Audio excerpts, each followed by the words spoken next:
Hi, I'm Dr. Nelson. This is an introduction to the PROMORPHEUS.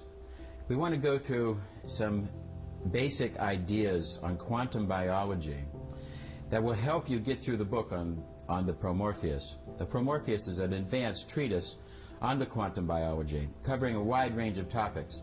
These topics are introduced to you in the PROMORPHEUS at a very high level, a PhD level, a very high level of intellectualism. I tried to write a scientific document in the form of scientific documents that would help the scientific community to understand what we're doing and to help them see some of the changes that need to happen in biology, medicine, and science itself. I've made this video in order to help you to understand this and to also express these things at a very simple level. When I lecture, I like to present these things at a very, very simple level. Dr. Isaacs helped me formulate a lot of the different ideas in the books. He's a very dear friend of mine, and he was the one who told me, if your grandmother can't understand it, say it again. So I want to present this at a very, very simple level to help you understand some of the different things. And that's what I'm going to be doing now in this video.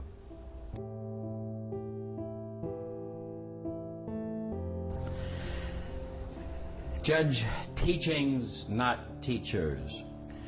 This is basically an idea that we used to have in our society a long time ago, where people would take a look at ideas and evaluate ideas. But this didn't fit the control maniacs who govern our society. The level of the scientists, the petty minds, the governments, etc., who really want to be able to control society. They started this idea of judging the teachers, thereby saying that if somebody says something intelligent, the quality of who the person is would affect this. It doesn't. If somebody tells you a truth, the fact that the person might be whatever does not affect that truth. I'm telling you this now because we're going to be talking about the PROMORPHEUS, and before you start talking about my hair, my face, my clothes, my color, etc., or whoever the hell I am, have a brain. Let's talk about the teachings. Let's talk about the ideas. The ideas that I'm about to express maybe aren't perfect. Let's discuss the ideas and not backstab the teacher. Let's look at the ideas and how we can maybe broaden science, biology, and medicine. Rods and balls. Why it's not rods and balls, but what I'm talking about, rods and balls, as we are learning chemistry, even in the grade schools, high schools, etc., we're taught with the idea that the electron is a little ball and that the proton is a little ball and that they're connected by a rod. This is not true in the least. They're not rods and they're not balls. But this idea of rods and balls is then taught and taught and taught. We get the idea from these rods and balls that we can assemble things. This will produce the idea that synthetic chemistry could work. Synthetic chemistry does not work, as we've shown in some of the other writings. If you're interested in this, in the journal, the International Journal of the Medical Science of Homeopathy, there's a complete description of the death of synthetic chemistry, where we go into it in much more detail. But let's get back to our rods and balls. What is an electron? Well, number one, the electron is not a solid ball. What we really know about the electron now is that it is a set of quarks and different other energies, and if nothing else, it is energy. Condensed energy, as Einstein told us with his equation, E equals mc squared, which in a minute we will expand to Einstein's proper equation. But basically, energy and mass have an equivalentness.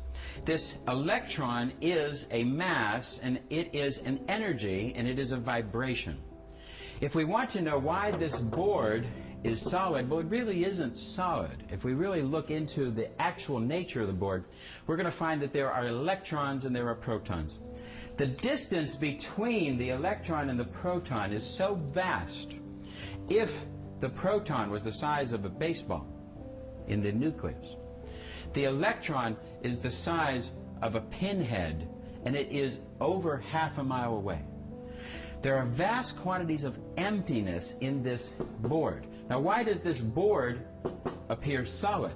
If we were to condense this down to its electrons and protons and right down to a small size, we couldn't find it with a microscope. It would be too small. Why does it appear to be solid? The electrons are moving at 600 miles per second. 600 miles per second.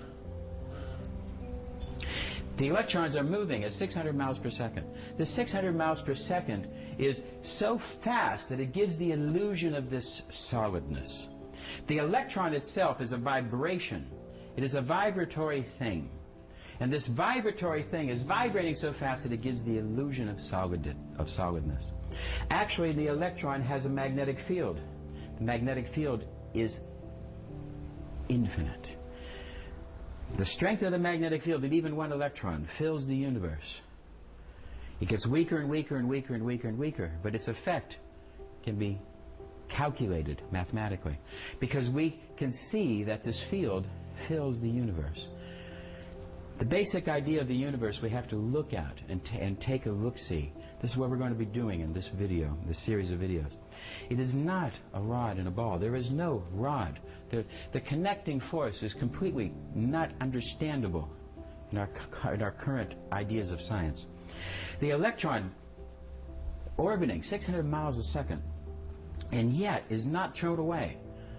It is attracted to the nucleus.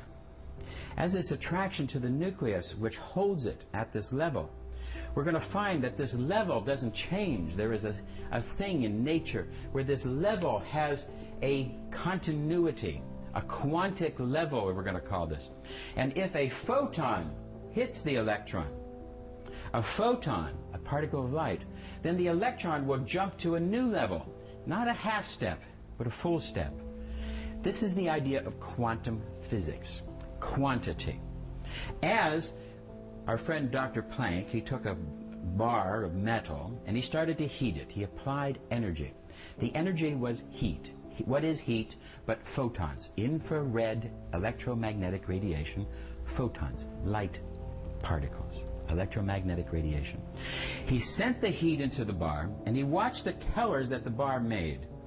And the bar did not go through a gradual changing of colors, but made distinct leaps in its color. Thereby he came up with the idea of quanta, quantity, and thereby was the birth of quantum physics, which is what we're going to try to understand. These electrons organize themselves in specific patterns and they make distinct jumps, the idea of quantum physics. Quantum physics now abounds. We have QED, quantum electrodynamics, where we're talking about the relationship of photons, virtual electrons, virtual antimatter, etc. All of these incredible things. And we call QED now the king of physics because it explains so many things. Newtonian physics did not explain many, many phenomena, which now we can start to understand and see through quantum physics. But yet our society has been unable to grasp this. I turn on the educational channel and I see all kinds of things about the sciences of Newtonian physics.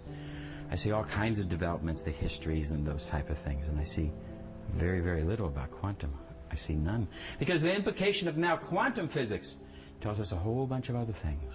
When we go into quantum physics, we find out the world is not organized anywhere near the way we thought it was. And we're going to find through quantum physics a whole jump. A jump that our society doesn't really want to make yet, because it interferes with the sale of synthetic chemistry. It interferes with the government processes. It interferes with freedom of speech and other different areas. So we're going to take a look at these things as we develop. Rods and balls, it is not rods and balls. The forces that are involved are vibrational, they are energy, and if we're going to start to understand biology, we're going to have to understand the basic level. And at the basic level, what we are is electron, protons, neutrons, many other different subparticles, held together in dynamic laws, dynamic mathematical laws. These laws hold us together and regulate these functions. And these laws, we're going to understand the beginning. Let's take a look back on the idea of now science has the idea of a Big Bang, back to the beginning of the universe. This is such a billions of years ago type of idea, but yet it's reflected in the Hindu and the Buddhist and many other different cultures who have come to an understanding of this beginning of things, not through the scientific process, but through other processes. So there's a continuity. Now, we don't have absolute proof, but let's do some speculations about this idea, the idea of the beginning, where, as scientists would tell us, at one time everything was one big ball, like the electron, the proton. Everything was one big thing. This big thing, now let's come up with a name for this thing, and since we're not judging teachers, we're going to be judging teachings. Let's call it the Nelson. We have the electron, the proton, the neutron. Let's call this the Nelson. This will really piss some of you people off. I know you're going to hate that. But anyway, let's call it that. The sum of all things in the universe. One big object. Light can't even escape. And in fact, that's all there is. There's no space. There's nothing else. Nothing else exists, because space is only the distance between objects. Nothing can be past there. Even light, which has gravity, can't escape. Photons can't escape, because there's all one big thing. Now, when we have this type of condensed mass, when we see this in our universe now, we see a sun that collapses because of its gravity, we're going to see a black hole happen. So actually, this type of thing does not explode with this gravity crunch. It implodes. So basically, I don't think it was the Big Bang that happened. I think it was the Big Suck. The Big Suck theory, because all this matter that got together would implode and thereby act like a sieve and jump out and create the universe as the particles start to go out. Now, the very beginning, in the beginning, is from the book, the first 3 minutes, our author offers us a very nice description of what happens. The first flux of this conversion of this mass into energy happens through neutrinos. And this whole thing, there's a flux of neutrinos, etc., which then rapidly start to condense into electrons and protons. The electrons and protons then making a vast quantity of hydrogen. Hydrogen then becomes the universe. And then gradually these pockets of hydrogen start to come together in what we call stars, and they start fueling each other. The hydrogen joins and makes helium, and we get this whole series of different developments. And Scott Powell showed that the developments of all of the different matter that we know of, the calcium, potassium, nitrogen, and all these things, all of this happens at the furnace of the sun, or the stars. That a star in that dramatic furnace takes the electrons and the protons and assembles them, neutrons, and assembles them into making the elements, and that the elements are made of the stars, and we are of the stars. We are of the stars. Scott Powell won the Nobel Prize for that. He came to Youngstown State University, and we did some work together. The Nelson, the one big thing. Now, if we take a look at this, as this implosion happens, this big suck, the big suck of the Nelson, which we're going to call the beginning of the universe. And as it starts to come out, space then is generated in between. But at one level of existence, it still is the Nelson. It still is one thing. Even though it now has expanded to vast, vast quantities, the universe seems infinite. And as Einstein said, the universe seems infinite, but it is not. It's an illusion. It's kind of an optical illusion. And that our goal in life is to realize that we are still all one thing. And we need to expand our circle of compassion until it includes all things. That's what Einstein said. Very interesting. At one level, we still are one thing. The Buddhists and the Hindu believe that one day we'll all come back in together. Some scientists think that there is enough matter for that to happen. It'll be a long time before that happens. There might be a whole back progression of time that goes back through that. We don't really know. Lots of different ideas and speculation. We're not even sure that there is enough force to stop this. We might be on a completely complete growing cycle of the Nelson as the Nelson gets bigger and bigger, because the Nelson is all things. And at that one level where we're still all one thing, because that is a perspective of mathematics. if we're going to chart out the entireness of the universe and all of its dimensions, we will find that at one level of these dimensions, and we have to go beyond the levels of dimensions of width, height, breadth, time, the 4 dimensions we think and live in. We have to realize there are many, many more dimensions. And somewhere around the 10th or 12th dimension, we have a collapse now where we have things are still all one space, one dot, one place, one-dimensional. A one-dimensional thing is just a dot. And at one level, the universe is still just a dot. We're going to call that the subspace. The connectiveness. Freud called it the unconscious pool, that collective unconsciousness where we are still all one thing. The scientists talk about that one thing. And basically what we're going to see is at the beginning, the very beginning of the flux of this, a set of laws was imparted into all things. And as the matter collapsed into this big suck and went through this process, it was given a mathematicalness. It was given a set of laws that the neutrino would make into electrons in a certain way. And that the electron would be the electron is 1/837th smaller than the proton. 1,837 electrons make a proton, and this is a law. It's a mathematicalness. There's a mathematicalness of this. There's a mathematicalness in the speed of light. There's a mathematicalness in the speed of the electrons, etc. There's a mathematicalness in the wavelength. There's a mathematical, and this mathematicalness is composed of the quanta. In other words, the mathematical relationship of the universe is affected in the quanta. The basic process of the electron makes a jump when a photon hits it. It makes a distinct jump. When the electron gives off a photon, it makes a distinct jump. There are laws, and there are mathematical laws, but the mathematical laws are only found in the laws of quantum physics. Inside these laws of quantum physics, we're going to find this mathematical relationship, and as we take and analyze the electrons and the quarks and the subatomic particles, we're going to find that they obey these laws. We're going to find that these laws are not Newtonian. They're not Newtonian at all, and that they baffle us in the ideas of time and space that we have always lived in our society. Part of our society has, another part hasn't, the more mystical side. But we're going to see a whole different other side. We're going to see that the mystics have something to say here, and that there is a mysticalness. We're going to explore these things. We're going to take a look at this, and we're going to see that this mathematicalness is then growing, and in its macro state, when it gets more and more, we're going to see that there still is a mathematicalness of different things. We're going to find out Newtonian laws do work at that level. That we're going to find that there is momentum mass. We're going to be able to make rockets. We're going to be able to make bridges. We're going to be able to make cars. We're going to be able to make the things, because also there will be a set of laws that will grow up and manifest here as well. But the very beginning of these laws happens at its subatomic level and at what we call the quanta, or the smallest divisional part.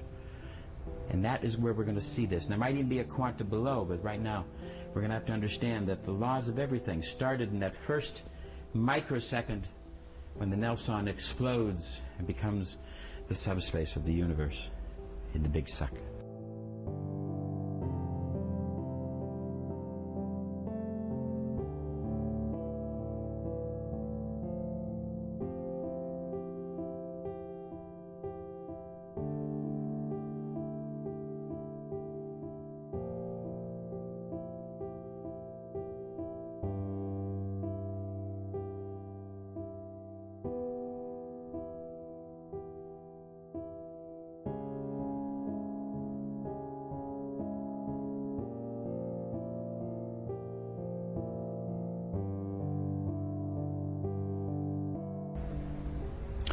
Quantum biology. Now this is basically the treatise of the PROMORPHEUS.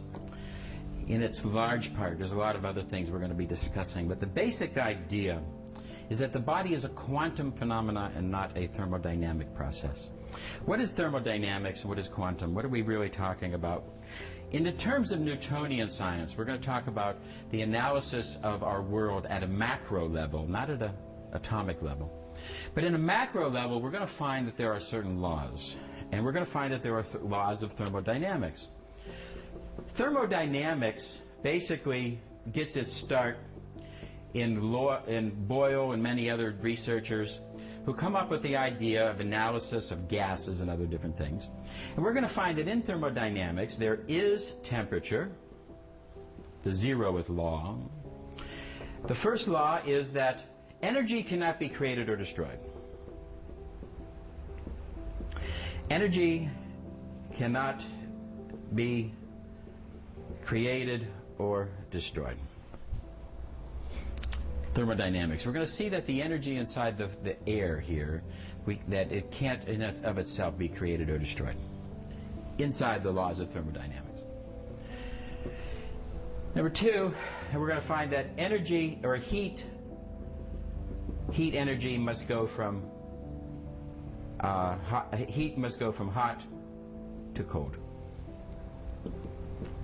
If I have my hot cup of coffee here, we sit here and the hot cup of coffee must be able to shed its heat into the molecules of the room, and thereby they will become equivalent.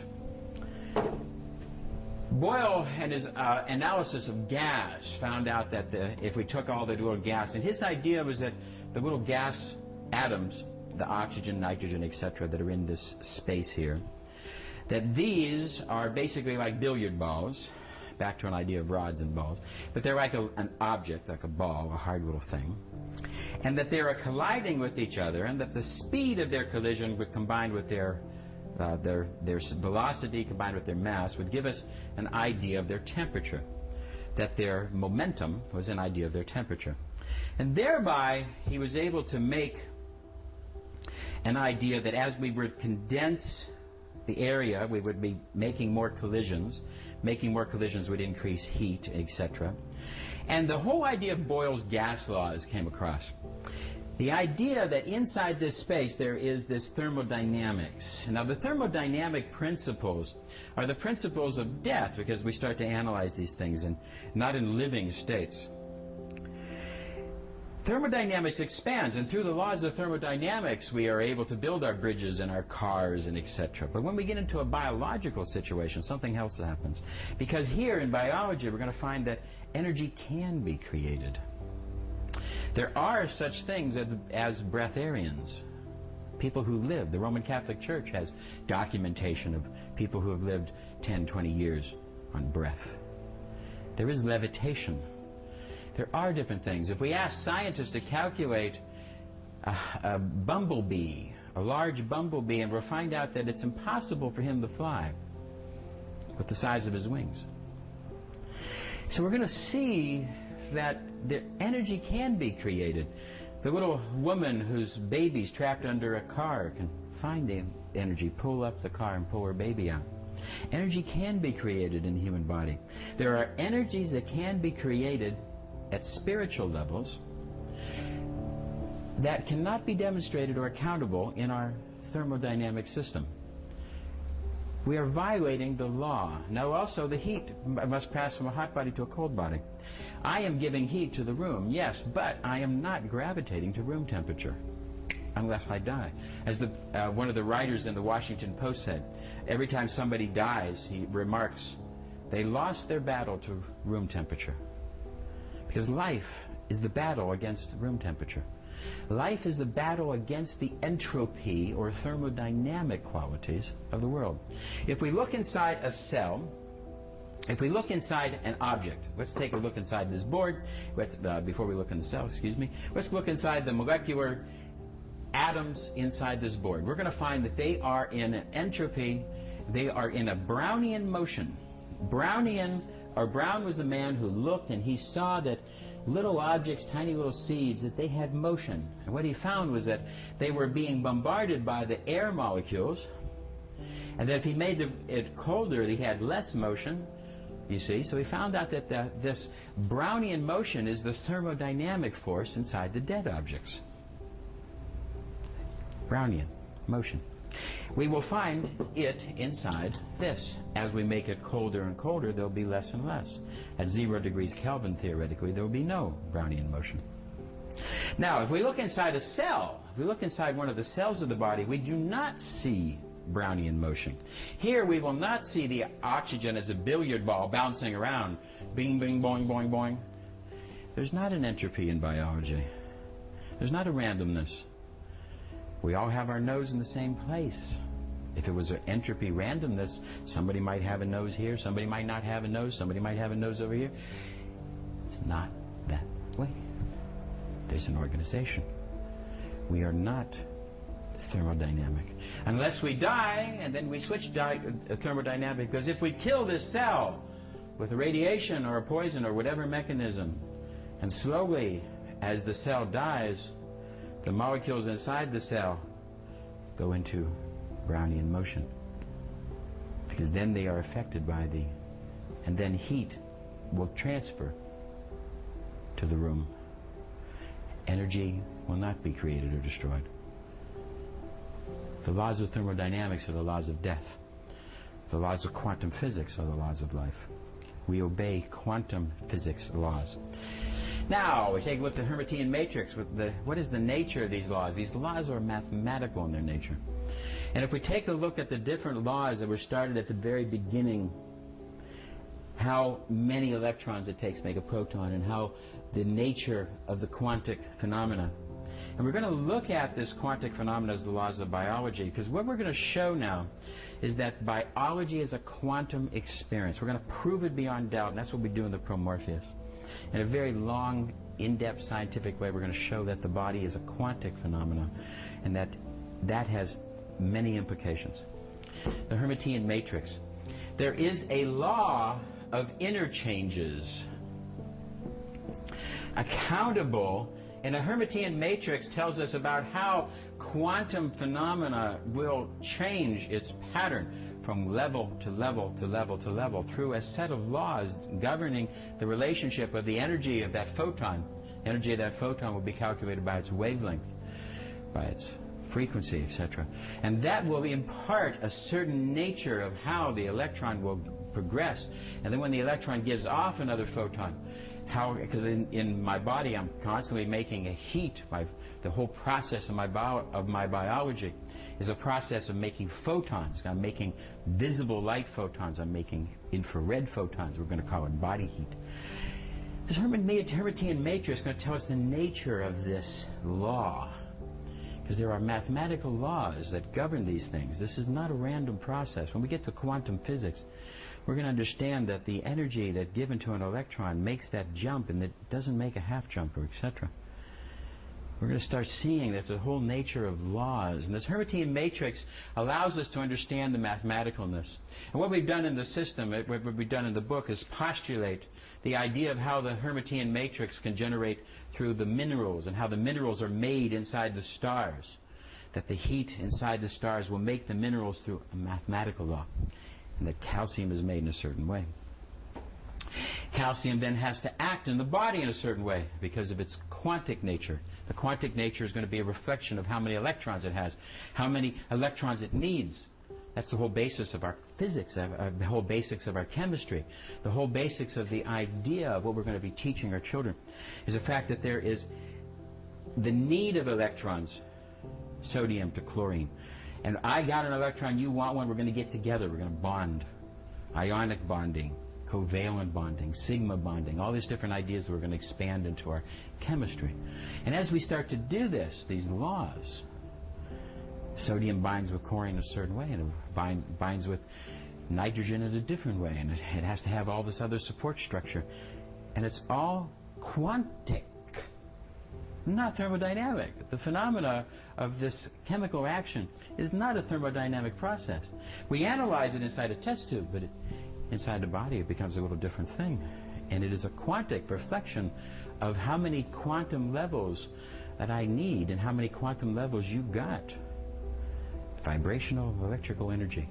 The Hermitian matrix will allow us to look at the exchanges of the mathematicalness, calculate, because we're going to build enzymes, hormones, DNA, RNA, As Schrödinger, one of the most famous quantum physicists ever, he said that it will be proven that DNA is a quantic phenomena.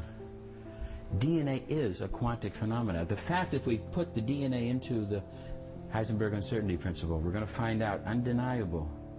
DNA is a quantic, not a thermodynamic phenomena. And our understanding of this is not going to come from a thermodynamic chemistry. Our understanding of DNA will come from a quantum understanding. And our quantum understanding will have many implications. The Hermitian matrix gives us the mathematical laws, and in our book we have postulated how they can be used. We're going to look at quantum physics and the ideas, and basically what are some of the other things we're saying about quantum physics. We're going to find out that in quantum physics, number one, there are quantities. That's the idea. Quanta. They're packets. It's been expressed as packets of energy, vibration, that obey laws. They obey certain mathematical laws. We're going to have to assume that everything in this universe obeys these laws. Everything that appears to obey these laws. Electron everywhere seems to be an electron.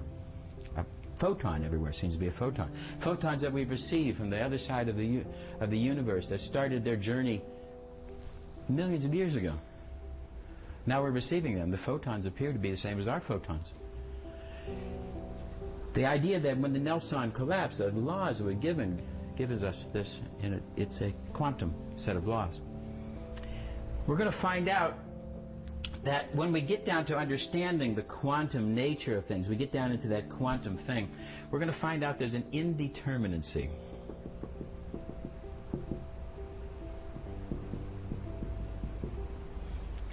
An indeterminacy.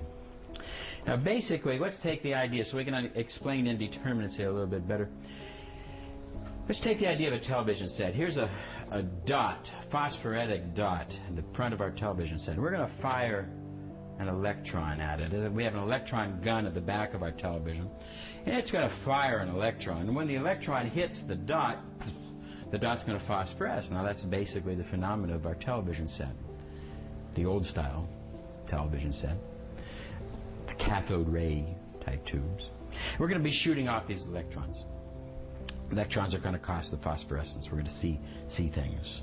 And it has to be organized. It has to follow a set of laws. Now, the laws are Newtonian because you see here, if we put this into an understanding, we have the electron. Now the electron can't escape. But inside this dimension, see, the electron has a wave. When we started to look at these different things, electrons, protons, etc., we're going to find that everything has a wave component, and everything has a particle component.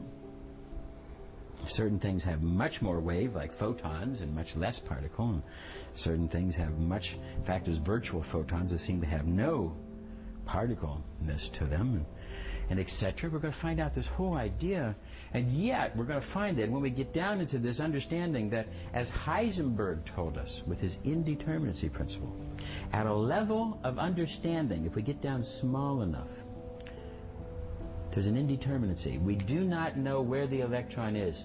We cannot know its position and its momentum at the same time, and that's the laws of the Heisenberg indeterminacy principle, and it is a law in the quantum physics. We can't know. If we want to make a television set with that type of a dot, we can't do it reliable because it won't fit. It just won't fit. We can't tell where the electron is. We can't fire the gun so that it will hit this one. Physicists then decided to make that exact type of thing where they made two little slots, A and B. And they fire off the electron. When they designed the experiment for the electron to hit B, it hit B higher than A. When somebody else took the same experiment, designed it to hit A, it hit A instead of B. There was a revolution that happened. They didn't understand this, but it was universally found in the studies of quantum physics that the experimenter, when he measured things very small, that he interfered. In the process of measuring these small things, he interfered. And that if he set his experiment up to prove that things were waves, he would prove they were waves. If he set the experiment up to prove that they were particles, they were particles. Now we have to accept the fact that they're both. And that what we expect, we can show. And that all of a sudden, the mind affected the results. We've talked about observer effect. The mind affected the results. The mind could make more electrons go into B if it wanted to, and make more electrons go into A if it wanted to. The mind was able to do this. The revolution of science. And it was ignored. Science just changed that day, and that was over 50 years ago. Science had to sit down and look and say, oh my God, there's an observer effect. My mind can affect things. And they couldn't accept it. The society couldn't accept it because the rulers of society are the pettiest of minds. Only the petty mind wants to get into control. Only the petty mind wants to become a politician. The real rational, cognitive person doesn't want to become a politician, doesn't want to seek that process of kissing ass and going through all those different processes. And no politician gets around it. Ever. The person who wants to be in charge of the chiropractic board is usually the most petty-minded of all the chiropractors. The person who wants to be in charge of the medical system is usually the most petty-minded of all. The open-minded person doesn't want to have to sit and go through these things. The people in charge, the pettiest of minds, had the least ability to control things, and thereby they were extremely afraid. I've known the chiropractic people who get in charge of chiropractic boards who are most fearful of chiropractors learning new things. Oh my God. They might learn something new that they don't know, and they're in charge and all that. So the people in our society had to rationalize, twist, cover up, and not expose this, not discuss this effect. And yet it is pervasive. In medicine, something very simple was happening way back 50 years ago as they were discovering something as well. One of the first experiments was that of an angina doctor who was working with angina, and he just cut into the skin and tied a little bit of a vein. Had nothing to do with the heart, was in the muscle. And yet his patients got better. They did a double-blind experiment where they found out that even if they just incised, the patients got better. And all of a sudden they found out the placebo effect. The mind of the experimenter interfered with the process. They had to design the double-blind because the mind affects things. The revolution was there, staring him in the face. My mind affects things. Why don't we start looking at placebo therapy? Why don't we start expanding that research? The mind affects things. Larry Dorsey has shown us that prayer works. We knew that before. We'd known it for everything. The vast quantity of people on this planet accept this as basic fact because it is true. The mind affects things. And the most amazing hypothesis is how any scientist could ignore that the mind affects things. That's the most amazing of all hypotheses. Why do scientists do this? Science has become not the search of truth. Science has become the search of funding. And funding will come from petty minds, and petty minds don't want to hear that the mind can control things when their mind can't. We're going to find that certain people, certain psychics, mystics, etc., the more spiritual, the greater the chance of this happening. We're going to find that spiritual people have a much greater chance of demonstrating these psychic abilities where the mind can control things and affect things. Everybody we know can tell us stories.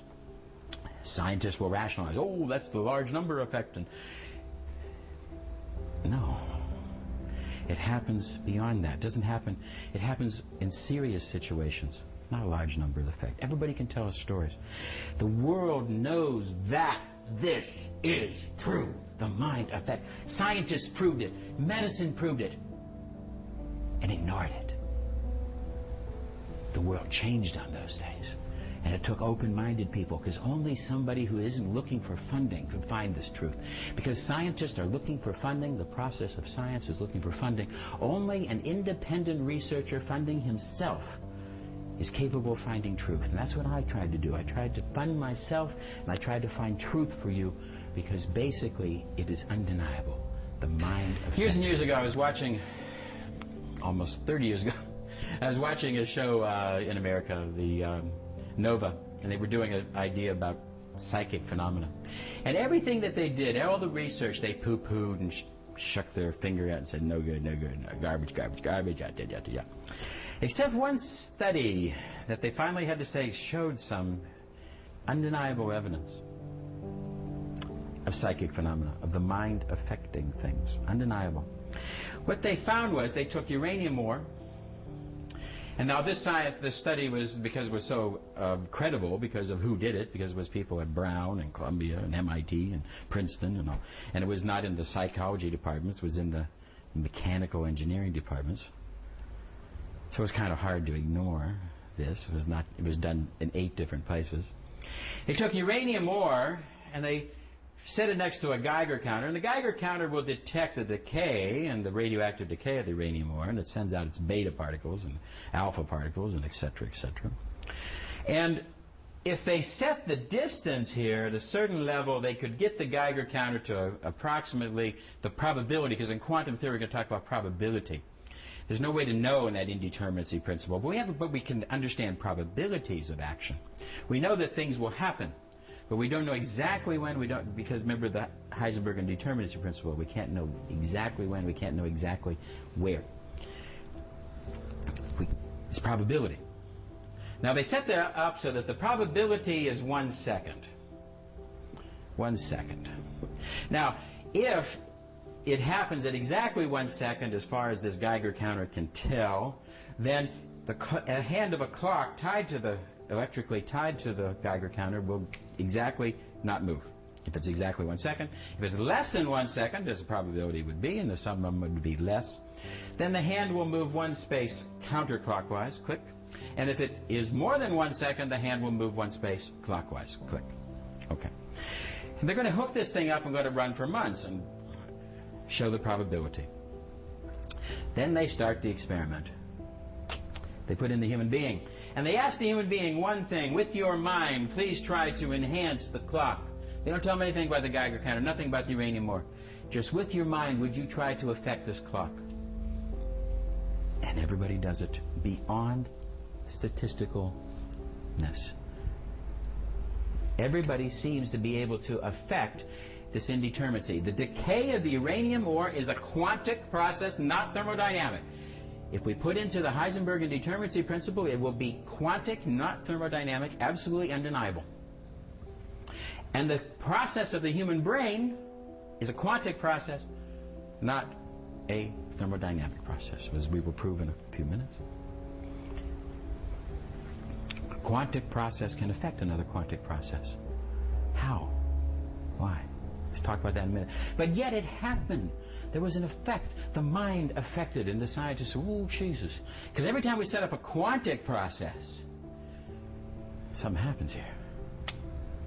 It's a quantic process.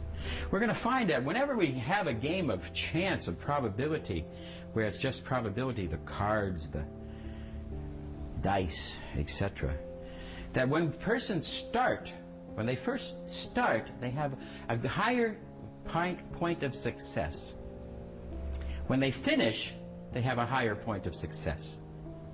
In the middle, they have a low point of success.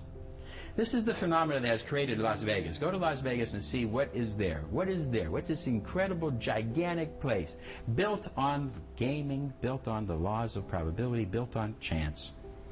And what you're going to find out is when you first get there, you will have an increased probability. This is the law that the parapsychologists have found.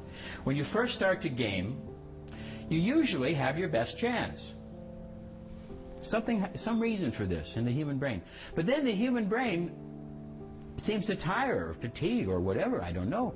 But it is found that after a certain amount of time, the human brain will have less chance.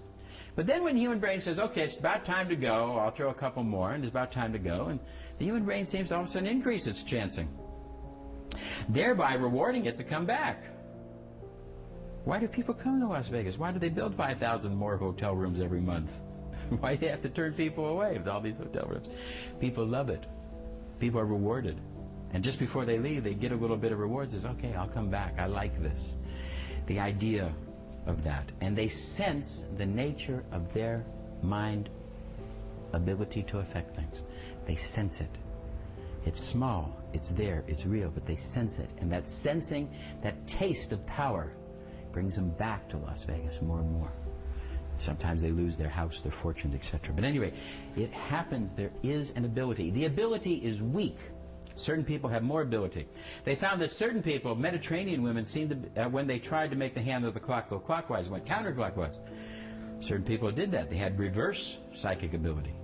Certain people had powerful psychic ability. When they wanted to go clockwise, it went clockwise. Very interesting phenomena, this understanding here. So certain people have backwards. Maybe those are the ones who worry about things. By intensely worrying, maybe they can prevent things. So we have this idea, and it is real. It is true. It is small. It is indeterminate. It is unpredictable, and it is unrepeatable. In other words, it doesn't repeat at the same type of level. So these are some of the ideas. The mind affects things. We have this decay. Fractals. We're going to talk about fractals. Now we're going to find out that the universe is not organized in this thermodynamic manner. Even in the dead particles. We talked about the dead dead atoms inside here. But if we look at the shore, the sand and the shore, if we look at formations in nature, the sand is dead things, etc. We look at the waves as they come in. There seems to be a fractal nature. Every seventh wave seems to be larger, the largest. We're going to see that there's a whole fractal nature of things, and that there are fractal laws, and that even the inanimate objects have a non-entropy to them. They have a connectiveness that goes beyond our understanding. In type of fractals, we're going to have this whole new system of medicine that's going to expand from this, a whole new system, because now we're going to start looking at non-linear systems. When we look at large quantity systems, when we look at the weather, we cannot tell exactly. This happened about 2-3 years ago. There was a large hurricane coming towards the United States shore. There were 7 towns that it could have hit, each probably 50-60 miles from each other. 7 towns in this area. They had to evacuate all 7 towns. But the people were very upset. Why do we all have to evacuate? Can't scientists tell us which city to evacuate? It's going to hit here. Answer, no. There's a fractal nature. Because what we're going to see in fractal nature is that basically small things, some of the laws of fractals, small changes can have large effects. When they put the weather systems into very, very large computers, and they have all this incredible analysis of all these little things, little tiny change in the system, just the tiniest of changes here, and then let the system run, and a whole new weather pattern pops out. A whole new weather pattern pops out. This was first discovered. One man had this incredibly large system, and he rounded it off to the 5th decimal place, and he let the thing run, and he came up with this weather pattern. Well, then he hit the button the next day, and he rounded it off to the 6th. Just told the computer to round everything off to the 6th decimal place. Hit the button, took a day to do its calculations, came back, and a whole new weather pattern. He told it to round it off to the 7th, and a whole new weather pattern. And he started finding out that little changes can have great effects. This is the idea of homeopathy. This is the idea of little tiny things. The idea that I talk about how sometimes just a couple words can trigger the response and make a healing. Sometimes just a small little type of a word here and a word there, and boom, healing can happen. Just a tiny little thing. Small changes can have large effects. In fractal theory, we call this the butterfly effect. How that they said that the beating of a butterfly's wings in Malaysia might produce a tornado in Kansas. It's possible. in our analysis of fractal theory, we're going to see that certain things in certain places, that there is not this thermodynamic set of laws that we thought there were. There's a different type of universe. And this is the idea of different things. Next, number 2. In fractal theory, we're going to see things do not repeat.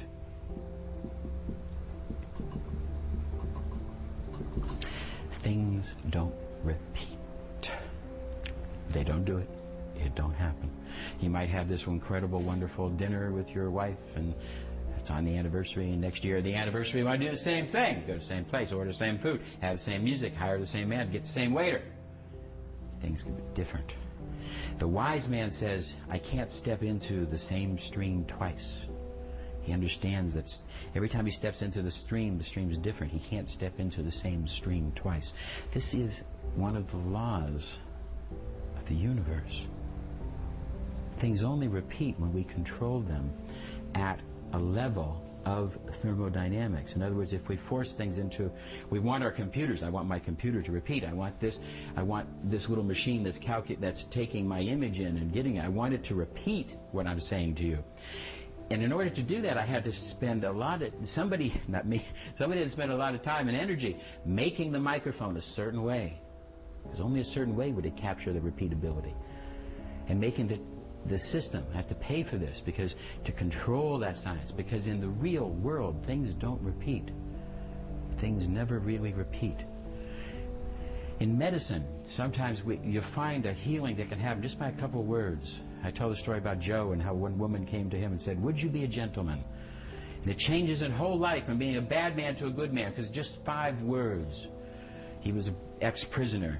If we took all the prisoners and lined them up and had women say to them, would you be a gentleman? Would he repeat? And we would find out, no. And does that mean that Joe didn't get better? Yes, he did. Medicine is not of repeatability. I'm not trying to repeat things. I'm trying to look for ways to help my patient. I might remember things that I've done with other patients of similar things. I might remember that certain herbs can enhance certain function. I try to do that, but I also realize that in this patient, things might be different. I have to attend to that. I have to look at things. In fractal theories, small changes can have large effects. And what else do we know about large systems, fractal dynamics? You can't know. In a large system, there's no way to tell which town has to be evacuated. In a large system of medicine, there's no way to absolutely know. We are stuck with making our best guess that we don't really know. We are unable to know. These are laws. And they're laws of medicine, they're laws of biology, and they're laws of physics.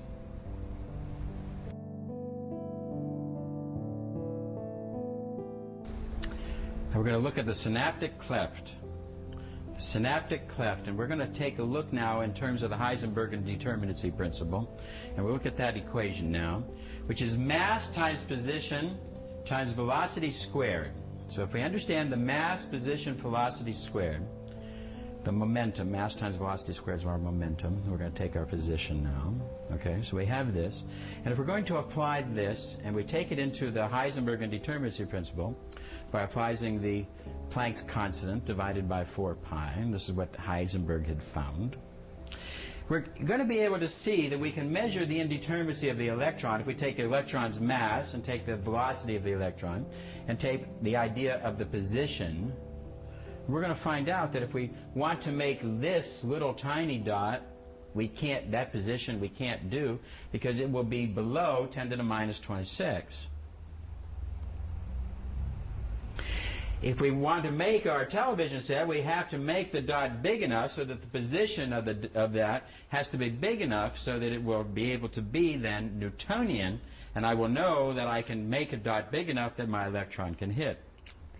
The idea is if we make a watch a certain size, and the watch has its mass, the little things that are exchanging inside whether it be an electron watch or quartz watch, whatever, we find out the mass of those items. We find out how fast they move. We find out what's the position of this. And what we're going to do is we'll be able to see that in a normal size watch we use Newtonian physics.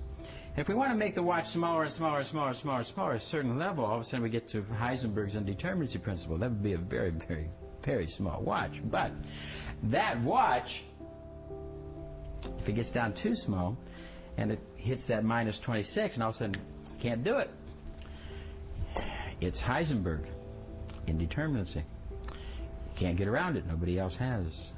And you can't make things that small. There's a level how small we're going to be able to make our computers, how fast, etc., in terms of quantum physics. We're a long way from that, our technology, but that wall will hit us.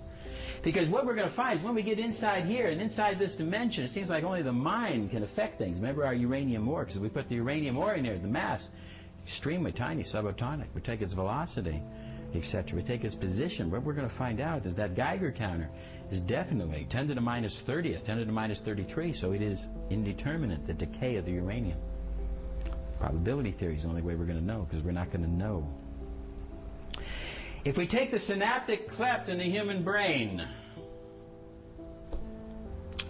and calculate the distance, the position inside the synaptic cleft, the distance of it is about an angstrom, 10 to the minus 8 centimeters. We take the mass of a neurotransmitter, let's take acetylcholine, 3.3 times 10 to the minus 22nd grams. That's the mass of one acetylcholine molecule. The velocity, what is the velocity? What happens in that synaptic cleft? 10 to the minus 2 per second, etc. That's conservative. Put it into Heisenberg's indeterminacy principle, what do we find? 10 to the minus 27th. Oh my God. The synaptic cleft is not thermodynamic.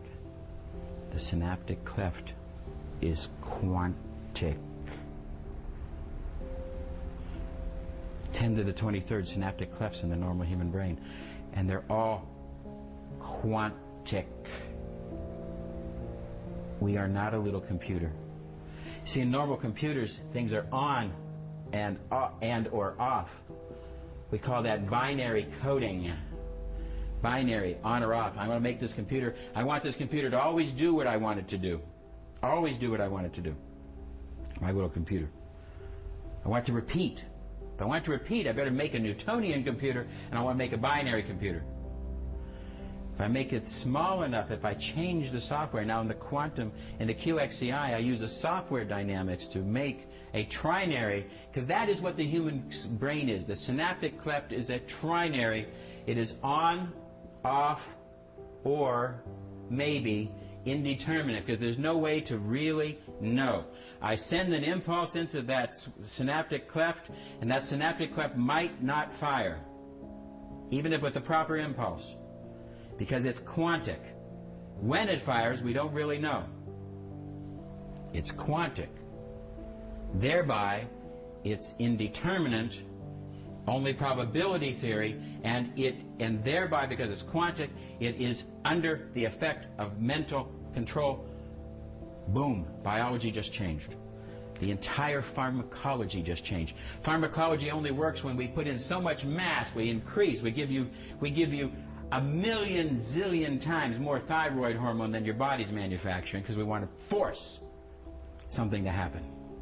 We give you stelazine, we give you thorazine, we give you all these different things. We give you large dosages way beyond what your body is going to make at that natural level to force things to happen. We're going to increase the mass so dramatically. We're going to force things to happen. In the human body, we have GABA, a little gamma-aminobenzoic acid, and it travels vast quantities of distances, not through entropy. There's vast quantities of different distances that it travels to do its action. One molecule, kind of like a basketball going from St. Louis to New York on its own. It's not a random thing. The basketball would never make it to New York, but there's a guided principle in this GABA as it finds its way, and the enzymes and all the different processes. There's a guided principle in biology. The oxygens, the enzymes, the hormones. They're not just randomly moving around like billiard balls. They do that in the test tube. They don't do it in life. If you look at and analyze inside one cell, how many molecules are in that cell of an item? And what does that item do? And when you start to look at it in this fashion, all of a sudden, my God, lights come on. Look at the size of this cell. And let's take the cell and make it the size of Ohio. And understand that a basketball has to get from Cincinnati to Columbus. Thermodynamic? No. Organization. It hops a freight and gets onto a car. It thinks, it feels, it's part of the process. It is not thermodynamic. If you understand the quantities of spaces that these enzymes, etc., are doing and how they are affected and what happens, it is not a thermodynamic random billiard ball thing. There's a principle. There's a mind principle. And the very synaptic cleft is quantic, undeniably quantic, not thermodynamic. Medicine has changed. Pharmacology has changed. If you're not doing natural, you're fucking with people. You're fucking the natural process. You're hurting people. Every time you do a synthetic, you insult the body. Every time you do a synthetic, you hurt the body. You're not capable of ever curing anybody of anything with a synthetic when you use large masses in these other different processes. The synaptic cleft is a quantic thing. Our very thought process is a quantic thing. And in the trinary system, something happens here. Because now, General Electric tried to make a trinary computer by making a computer that was going to be trinary, just like this. They took the same technology. This man met me while I was doing one of my lectures. He came forward and told me about this. They used this computer to power a nuclear submarine. It would do all the decisions process in a nuclear submarine. And it was fantastic. Much quicker, much more intelligent, much more faster, etc. Except that when ordered, even to do a fake, the nuclear submarine would never fire a missile. When ordered to fire a missile, this trinary computer would not. Because when we give a computer a trinary logic, we give it a consciousness, we give it a principle, we give it a connection to the subspace level. I believe that at that Nelson level, we talked about the Nelson, we talked about that subspace connectivity, and this connectivity is connected back to the indeterminacy level of every little process. When everything was one thing, that indeterminacy was shared, and we still share that indeterminacy of everything, that consciousness link has shared to us, and we are all one thing at one level, and we are connected at that level, and that's who we are.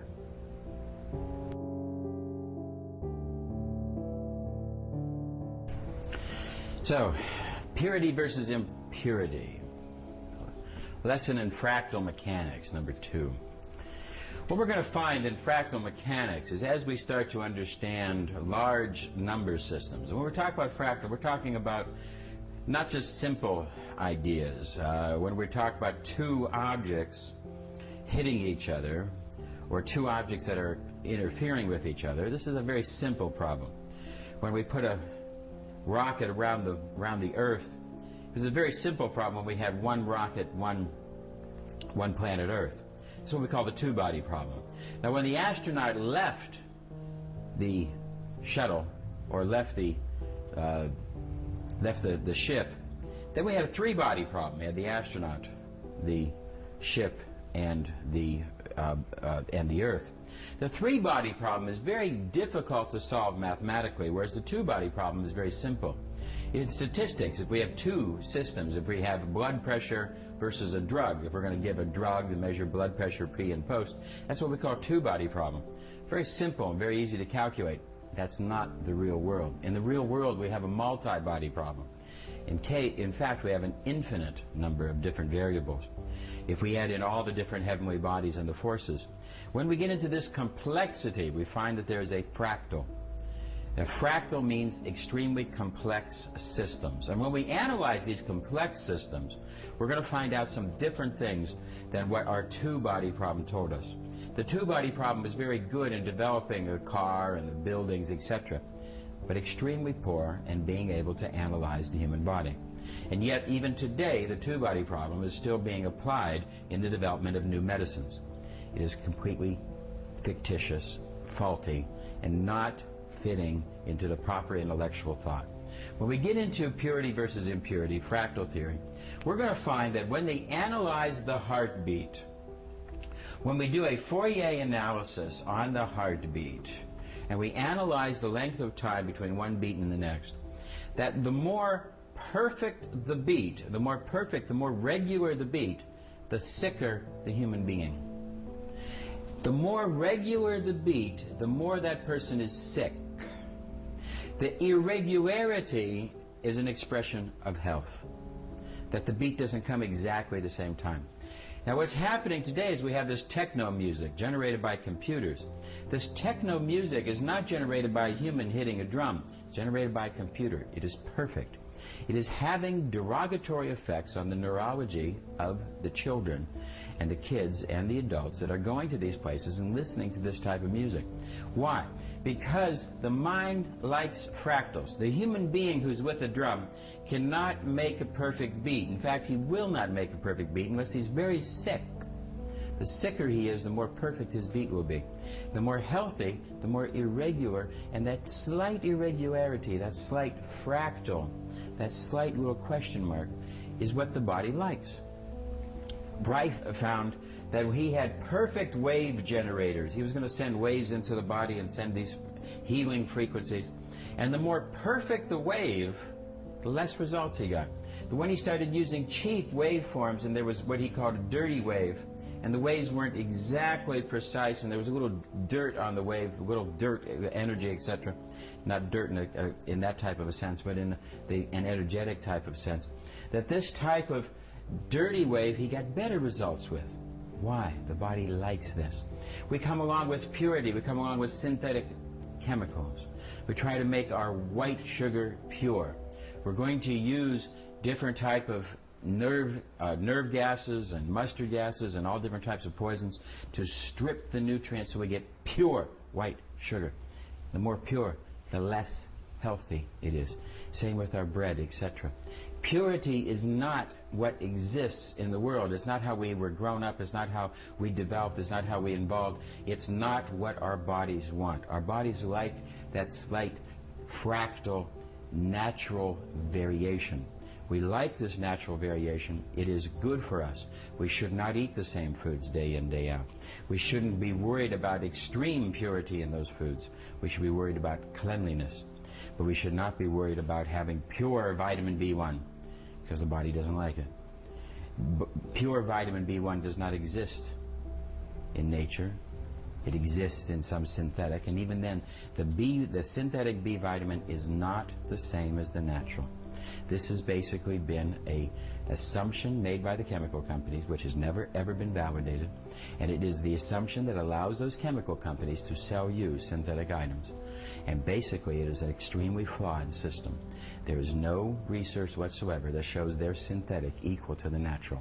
In fact, the mounting clinical, biological, scientific laboratory studies show just the opposite. The synthetic is risky. The natural is much more safe and effective. So purity versus impurity, the body likes that slight impurity. It likes natural sounds, it likes natural foods, it likes natural entities. We're going to talk about unified field theory. I'm going to put some postulates together based on my different ideas and my mathematical conclusions. And what do we talk about unified field theory? We're trying to find one system that would describe all the different processes. Now we have the bonding process of gravity, which we need to explain. We have the electromagnetic radiation. We have the electromagnetic situation we need to explain. We have to explain the forces that hold the protons. Protons don't like each other, but yet in the nucleus there's a bonding energy, what we call the large force of the nucleus. There's the small force of the nucleus. There's a whole series of different energies. In fact, there's an energy of the universe itself that we found. And these energies need to find a unified field theory. In order to do this, we have to be able to break it down to the smallest of the quanta particles. Let me offer an idea, because basically up until now, the thing that has escaped us is the idea of gravitation. But before we get into gravitation, let's just take a look at Einstein's equation, E equals mc squared. But the conversion that we oftentimes leave out is that he talked about our velocity. The faster we go has an effect on the energy. This v here is our personal velocity.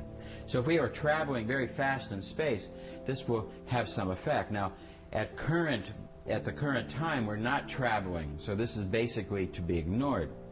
This is very, very small, so the E equals mc squared is what we apply. But if we want to use the true equation that Einstein designed, we need to put in the calculation for our velocity. And I had to do this as well.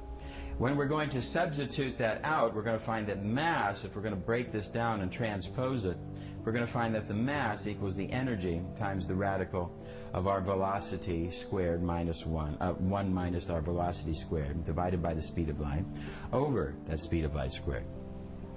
So the c here is the speed of light, approximately 10 to the 10th. And what we have here now is our mass in our conversion. Now, let's take the gravitational equation and let's substitute that in. Now, if we take our equation for gravity, mass 1 plus mass 2, and it's the inverse distance squared. So in other words, the further we go, it's the power of the gravitational effect of two objects is the inverse square law, and that's why we have the distance here squared, and a gravitational constant. We know the gravitational constant is 6.67 times 10 to the minus 8th dynes. So we can express this gravity relationship in the fact of centimeters force versus our grams.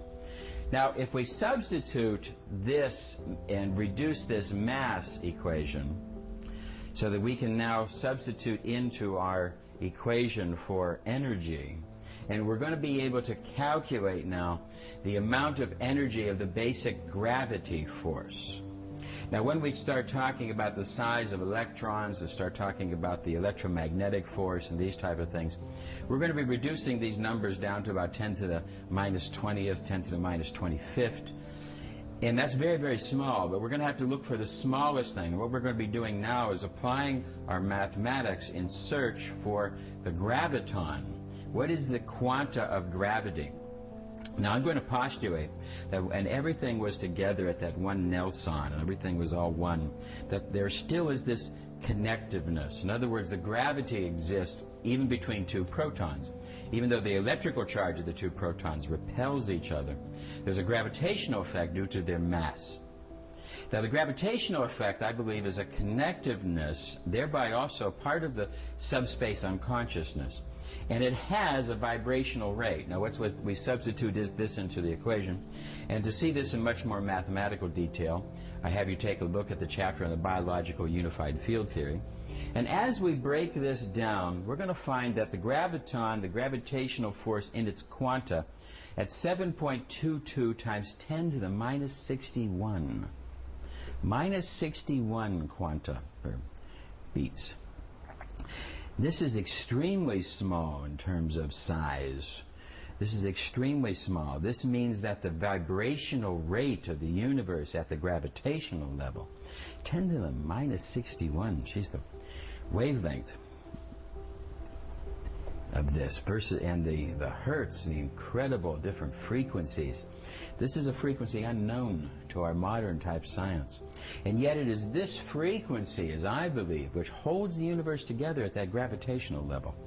So there is this, and there will be a way, once we know this, as we explore this into the future, since we know the gravitational beat, this wavelength, this hertz, this frequency, we're going to be able to calculate and counteract that frequency, thereby producing weightlessness or anti-gravity effects, and thereby being able to control gravity, impose artificial gravity when we want, and being able to give no gravity even here on Earth, being able to transport large objects, through space without having the interference of gravity. Because in order to know this, we have to understand the nature of gravity at its frequency level. And the frequency level is extremely, extremely 10 to the minus 61. This is really off the charts. But this is the calculation that comes from a transposition of Einstein's energy mass equation, using our simple equation for the gravitational force. And by superimposing these two together, we're going to get this, as I explained in this chapter. With this type of relationship, the unified field theory Now maybe perhaps we can understand the forces inside the subatomic particles in the atom and offer us that next step in being able to formulate our unified field theory. And as we get to our unified field theory, we're going to have to accept the research which has shown that the subspace effect of consciousness system versus consciousness system, two quantic systems can influence each other.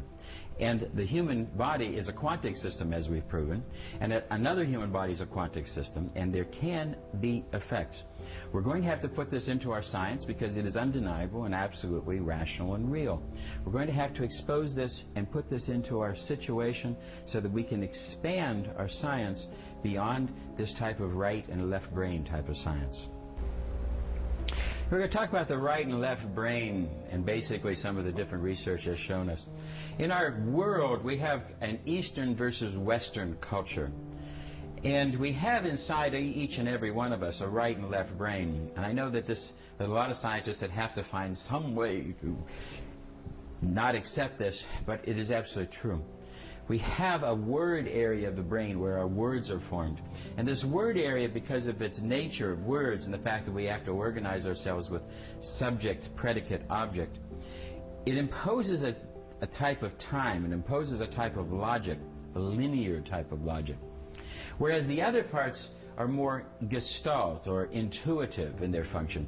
And they're going to be working in different ways that are more what we call in the Eastern type of way, more of a Zen. The Zen Buddhist can appreciate a flower and become one with it, whereas the more scientific brain, the more what we call masculine, feminine brain, the more masculine one wants to always destroy things by its implication. As we see this type of yin and yang principle that can never be completely one, we can never have complete yin or complete yang. It always has to be a little bit of both. But we can see that certain people will pull off to one side towards more yin, not complete yin, or more yang, not complete yang. And some people will become more of this word area. They will become more of this type of linear scientific area. The idea that they want to see repeatability. Everything has to repeat. And I could imagine some scientist one day being trapped by some ancient culture who doesn't know much things, and he's about to be thrown into the boiling oil, and he wants to show them something. So he pulls out, and all he has is one match in his pocket. And he pulls out one match and lights it. And the tribe goes, ooh, wow, oh my God. You know, what a magic man to be able to control fire. And I could see that the high priest of the tribe saying, do it again. I don't believe it. He only has one match. Certain things don't repeat. In fact, life doesn't repeat. It's only a fallacy when we try to control things in a certain way. We try to limit and set up our experiment for repeatability. And our minds influence the experiment, and we look for that repeatability. Repeatability does not occur at a day-to-day level. Repeatability will occur as we build things, like we said, for building the computer or the television or the book, etc. Things of words, we try to look for that repeatability, that scientific idea of that. Now, this left brain has become more of a masculine thing because basically it's guided by principles of repeatability, it's guided by principles of greed, it's guided by principles of masculinity. It wants to destroy things. Testosterone is a very, very stupid emotion. Testosterone is a very, very stupid hormone producing stupid emotions. This is the type of thing that we're given our science to. And there's more of another side, there's more of an Eastern type of science, more of an intuition that has developed. And we're going to call that more of a female, because it seems to be more of a female type of nature. And this type of system develops a different type of technology. The Sonoy Indians of Malaysia have a dream culture where they discuss their dreams. And by discussing their dreams, they have a very, very good society at a very deep psychological and social level. Something that we can't capture because we have this emphasis in our left brain so much.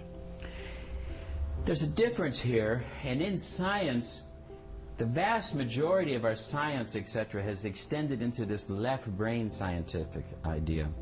Whereas the right brain, there is still a science there, an intuition, a development, a recognition, the fractals, the mystic, the idea that one person can affect another, this connectivity, this unconscious, collective unconscious, if you were.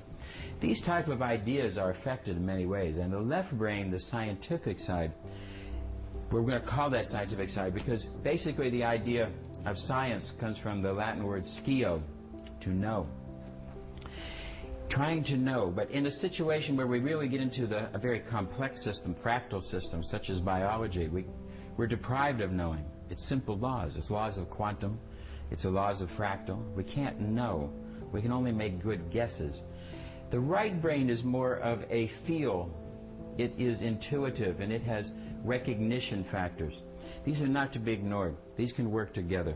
In developing the technology of the QXCI device, I tried to use both sides of the brain. I tried to develop the femininity inside. I tried to equate that with the masculinity and develop them in such a way to offer a clear-cut type of process that would allow us to have a system of medicine and a system of science using the whole brain, this type of thing. I know that this is very threatening to left brains, and left brains are oftentimes very petty brains because they're very small-minded. They can't accept the intuitive side because it is threatening to their own abilities. If they had these abilities, they would tout them. But oftentimes the petty mind is deprived. The petty mind sees its words and locks in its words, and it has doubts and cannot express itself. So right and left brain, in order to understand this more fully, I've included, along with the PROMORPHEUS, the book on the subspace consciousness, explaining the subspace more fully, and also explaining right and left, and ancient theories of this, and also some personal descriptions of my own life. So I hope that that also will help you to understand. I recognize that it's 340-some pages, and it's not extremely light reading, but I hope that it is enlightening. If you want to research more of this area, that is where to go. Time. Let's take a look at some factors of time and maybe some new different ideas. Very interesting that I've been able to do a little bit of reading and some research into the idea of backwards speech and how people, when they say things forward and we take it and play it backwards, and oftentimes we will find messages in the backward speech. We've often heard about Metallica and spinning their records backwards and hearing messages. The messages were not implanted there by any type of sophistication. The messages are basically inside the hearts of the person delivering it, and they flow through. As an example with me, I was doing a lecture here in Budapest, and there was all kinds of tension, and as I was doing the lecture, nobody out of the 100 people in the lecture would express any difficulty. I said, what's the problem? And no hands would go up, and is everything okay? Everything was fine. We would take a break, and people were yelling and screaming and putting pressure onto my wife, and this happened for days. And finally, it was about the third day, and my wife was in tears. And yet, when I came into the room, nobody would express anything. Well, what we had found out, there was a bunch of muscle testers who were extremely opposed to my ideas of absolutely proving that muscle testing is absolutely 100% controlled by the therapist and not the reactions of the patient. So as we were doing this, the muscle testers were the ones who were unable to express themselves in the group, unable to express their petty comments, but could take them outside and express them one-to-one, creating problems. So this tension grew and grew until I came in and I said, hello, welcome to the QXCI, how's everybody doing? And then I played it backwards, and right inside the message was, I hate everybody. And I have to admit, that was in my heart because of the tension. As we research this more and more, we're going to find out that this is happening. That inside our speech there is a backward message contained. Now, is it capable of my incredible unconscious, which our unconscious is an incredible, fantastic, vast quantity of material? Is it possible that my unconscious could be listening to what is being said and structuring a message and playing it backwards? Is it possible for that to be happening in a straightforward time continuum? Or is there a possibility that there is a backwards flow of time? Another case in point is the fact that when this has probably happened to you, you're dreaming, and all of a sudden you dream that you're walking on ice and you slip and your foot moves. What they found is when we've analyzed this in the dream laboratory is that the foot moves first. That is what we call pontine spike, and it happens in the pons area of the brain. And the foot will spasm and move first, and then the dream happens, as if the dream is trying to explain the cause of the action. But it is not cause-effect, it is effect versus cause. There's a reverse flow here. So could it be that there are parts of the brain sensitive to a backwards flow of time? I indeed believe so. I believe that time is not really a river flowing in one direction, but more of an ocean where there are eddies and currents, etc., and that things are happening in a large quantity of ways. And that as the Nelson exploded and expanded, that there is a time factor that is flowing forward, but there also is a time factor flowing backwards. Some scientists will say that the universe will one day slow down and come back. Some scientists say yes, some scientists say no. The Buddhists believe this, the Hindus believe this, that there will be another day of Brahman as the night happens, and etc., and there's a condensation. And that when everything comes back into that one ball and implodes again, when that happens, there will be a new set of laws. We talked about the set of laws that are going to happen. There will always be a new set of laws in each formation of a universe. So in this universe there's a set of laws that matter has to obey. But in another universe, if we went through that black hole, went to another universe, would going through that put our matter into a different set of laws? Could possibly be.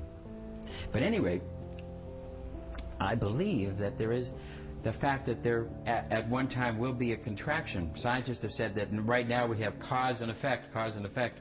That's what we see. That's where we mostly live. That is where 99.9% of our conscious brain lives. Our unconscious has a different experience, by the way. But at any rate, as it flows backwards, if the universe were to expand, stop one day and contract, would this not be the case? And maybe there might be effect versus cause. Some scientists have speculated on this. I think if we look through our universe, we're going to see that there are black holes in our universe. We don't even have to look at a universe that's going to one day stop. The fact of the matter is that there are black holes at the center of our galaxy. What is a black hole? But when an extreme force of gravitation happens and punctures a hole. Right now there are scientists trying to put more protons into the nucleus of an atom. They're making new elements with extremely sophisticated and high energy devices. They're trying to take a proton and push it into the nucleus of another atom, making Lawrencium, making the next version, and making more and more. Could it be that one day a scientist on Earth will exceed and put too many protons, too many neutrons into that little nucleus? And could that nucleus implode? And could that rip in the space-time continuum, produce a black hole in that scientist's office, which would expand and expand and expand, and one day take the Earth, maybe our solar system? Maybe that's how some of these black holes started. Some scientist someplace, somewhere, trying to see how many protons he can put into the nucleus. So what are we looking at? Possibilities. The fact that there might be many rips in this universe, producing many other universes, and that our universe is being dumped away, and large quantities of matter being dumped away, so there won't be enough matter for there to be a slowdown. It won't matter. Our universe will all be sucked into different places anyways. So, many different ideas. Time has a forward flow and a backward flow. This is a reality. This can be used clinically as we apply this into the system. We're going to have to take another look at time and realize that our linear left brain ideas, that masculine idea of time, just doesn't fit today. There are other factors. In fact, there are what we call tunneling factors. In tunneling, if we take a barrier and have a quantum particle going in this direction, we can get the particle to actually tunnel through some type of wormhole through the barrier and apply on the other side. When it does this tunneling phenomena, it happens at speeds in excess of the speed of light. Scientists have found that they can push an object through and faster than the speed of light, and when it comes out the other side, there's a time change. We are pushing things into the future, pushing things into the past, because we can affect time through speed. This is part of the idea of Einstein's relativity, which we're discussing in the book. And basically, through the tunneling phenomena, we can apply this. And a quantic system can do this if we apply a quantic indeterminacy field. A quantic indeterminacy field is going to be generated by the QXCI device that is going to allow us to start to develop some of these phenomena. Some of these phenomena which were much more right-brained, much more feminine type brained than left-brained, but yet using a multitude and a combining of the two left and right type of cultures, left and right types of sciences. And by doing this, I think that we're going to see the very, very start of a whole new type of science, a whole new type of thing, where travel through time, forward and backward, is possible. Travel through space, going from one place to another, through being able to go through wormholes and come out and go into one part of the universe and come out another. These things are possible. They're happening at certain levels, and to expand this, we have to lose some of our repeatability and some of our clingings to this linear type of universe, which doesn't exist. The conscious versus the unconscious mind. The conscious, we're going to be calling this our verbal side, and basically consciousness is a wide variety, but in this application we're going to be talking about our verbal side of our brain. A little area about the size of a golf ball behind our left ear, and 999 out of 1,000 people, and there's certain people it might be transposed. There is an elastic quality to the human brain, and if we lose one area, we can actually start to develop another. There's an elastic probability or an elastic possibility in biology where certain things can be developed in other ways. Now, but back to our analysis, we're going to have this word area of the brain, which is organized of how we see and feel and think at the word level. Our little talking to ourselves, the mental chatter that goes on inside our brain. This is not all of us. This is actually a very, very small part of us. We have our deeper unconscious, which is connected. And the unconscious, as we've shown in our quantum biology, the unconscious is connected to all things. It is capable of much more knowledge. It is connected and has feelings beyond just that limitations of the classical senses. We have ESP senses. This is undeniable, unrepeatable, but undeniable in its existence, as is life. This unconscious part of us, because we're going to, as all the different experiences in our body out of over 200 trillion cells in our body, and this is all given information to our brain. There's a little reticular formation at the base of our brain, which is going to make sure that only a small percent, 1% of 1% of 1% of 1% of 1% of 1%, only very, very tiny amount of our entire experience is going to be given to the conscious brain, because the conscious brain can't handle it. Conscious brain can't be thinking about which enzymes the pancreas are going to be developing and what are the nature of those enzymes and the quantic state of those enzymes. What is this cell going to be doing in its replication? And yet there is a connectiveness of all things. There's a connectiveness of all things that happens beyond, way, way, way beyond the chemistry. The consciousness and the unconscious. So now our unconscious system is going to be in charge of our body electric. How we respond to things is basically an unconscious process. As an experience comes in, either internal or external, our response to that is going to be largely through an unconscious process. The conscious system is going to take time in its analysis for its response. Even the people who we always say talk before they think, even those people, it takes time before they can make those words. to be able to respond verbally. But our unconscious is going to respond to the external environment about 1/100 of a second. This is about the speed of ionic exchange in the body. And since we're talking about ionic exchange, we're talking about electrical change, and electrical change is ionic exchange. And that ionic exchange is about 1/100 of a second. So this is about the speed in the human, about how we can react with our external environment. We can react faster. We can react much faster to our internal environment, our own thoughts, and these type of things. So there's conscious and unconscious, but the conscious then wants to take control, but it is not in control. It is the unconscious that takes its places, does things. Each and every one of us, no matter how verbal we are, there are unconscious processes that affect our decisions.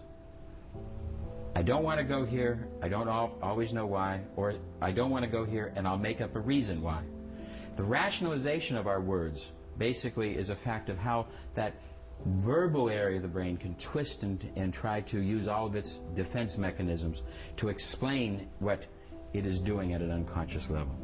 Now, so we have our conscious brain and our unconscious brain, and there's much sharing of data between the two of them. In certain people, especially very small, petty minds, or the minds that are so verbal, trying to know, trying to understand, trying to verbally analyze and take things apart in that linear subject, predicate, object type of sense. Sometimes these people have very little sharing with their unconscious. Now these are the people that the QXCI is going to be, they're going to be afraid of it. They really don't want to hear what's deep in the unconscious. They're afraid that when they let it out it's going to hurt somebody. It won't. But they have that fear level. They're afraid that they're going to hurt somebody if they let out that deep-seated feelings, etc. It's not the case. The unconscious just wants to express. The unconscious is not vindictive. It doesn't have that sense of time, etc. Many people then have a large quantity. This is the people moving towards enlightenment. They're moving towards knowledge and self-awareness. And they're going to be doing many different exercises to help bring the verbal and the unconscious part of the bodies together. They're going to be trying to merge those through meditation, through exercise, through a host of different ideas. And these are the people that are going to love the QXCI because it's going to tell them something that they've already known that's in their consciousness. The QXCI is going to be hooked to our unconscious because the unconscious is the body electric. So for the first time we're going to have an ability to interface, ask questions, and get answers of our unconscious. The conscious mind is separate. The conscious mind, the verbal area, is not aware of all the different reactivities of our immune system. It's not aware of the different bacteria that you're being exposed to on the bus or at home, through the air, through the water, through the food. The host of things that are happening in the conscious side is very small compared to the unconscious, which is reacting to exposure to one atom. One atom can prompt an exposure. A phenomena 2,000 miles away can have effects on the unconscious. These things are happening in the unconscious, and the QXCI interfaces with it. This allows us, as the therapist, to sit down and interface with, because we have the therapist here, the doctor, the practitioner. We have you being able to interface with the patient and referee this development between the verbal and the body electric. And as we try to get together, you're going to be the referee that's going to help to guide them. You have a lot more work to do with these people. You have less work to do with these people. You're going to find these people are more healthy. Why? Health is oftentimes self-awareness. So now we have a new development of a new awareness medicine. Biofeedback is generating awareness. This is what our system is, measuring electrophysiological responses, feeding them back to the body. Biofeedback. So this new development of an awareness medicine, a consciousness medicine, a deep unconsciousness medicine, body electric medicine, the development of a vibrational analysis, because we're going to be able to take our system and expand it and do different types of things. With the QXCI, because of the development of the male and femaleness in myself, I was able to add things not subtract things, but to add things, things that maybe there are functions you never use, maybe the functions you'll never want to use. That's fine. Don't hit the button. But I've tried to make this a glorified example of what natural medicine could be for the world. And I've tried to develop this. So I hope you appreciate this little series of tapes that I have here for the PROMORPHEUS for you. And I hope that this can offer you a development and a kind of a history on just where I have been in the development of this and where maybe you can go as you read this. So I hope that you enjoy reading the PROMORPHEUS. If you wish to organize your questions to me in some type of an email, the instructions will be later on in this tape on just how to do that. So I welcome you to the PROMORPHEUS. I'm Dr. Nelson.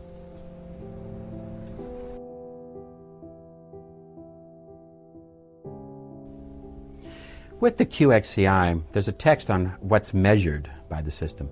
But we try to generate what we call the VAR-HOPE. This is kind of our thumbnail sketch analysis of the energetic patient. We want to understand the voltage.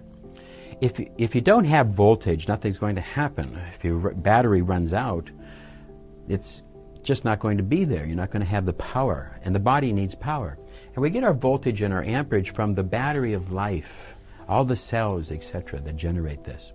And there are parameters for the human being of the voltage and amperage made in our cells. This is very important.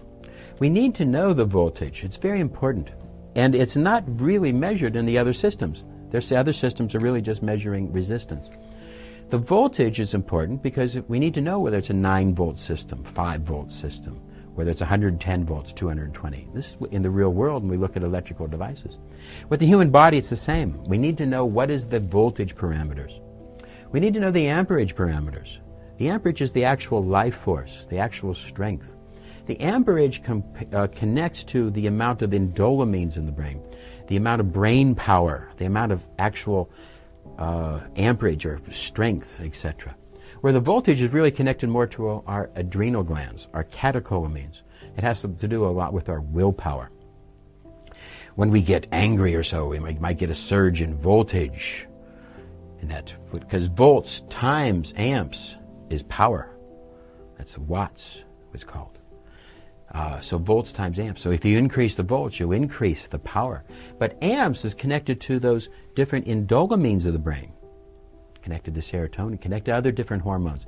Hormones connected to love. And as we have more love, we can generate more amps. So it isn't just anger is the way to drive power. Love can actually be more effective. If we can combine love with focused through the volts, the focused attention of the adrenal glands, we can capture a maximization of power. And this might be the way to really train our sports athletes of the future. Resistance. How does this voltage and amperage flow? There's resistance factors that have to be concerned. Hydration. What is the amount of water pressure that's happening in the body? The oxygens and the 2 hydrogens. The oxidation, the exchange of oxidation. We talk about the redox potential. How does oxygen exchange? Very important. Proton pressure. This is a logarithm that connects to the pH. How much the proton pressure? The electron pressure, which is the inverse. There has to be a balance of the protons and electrons at a proper rate in the human body.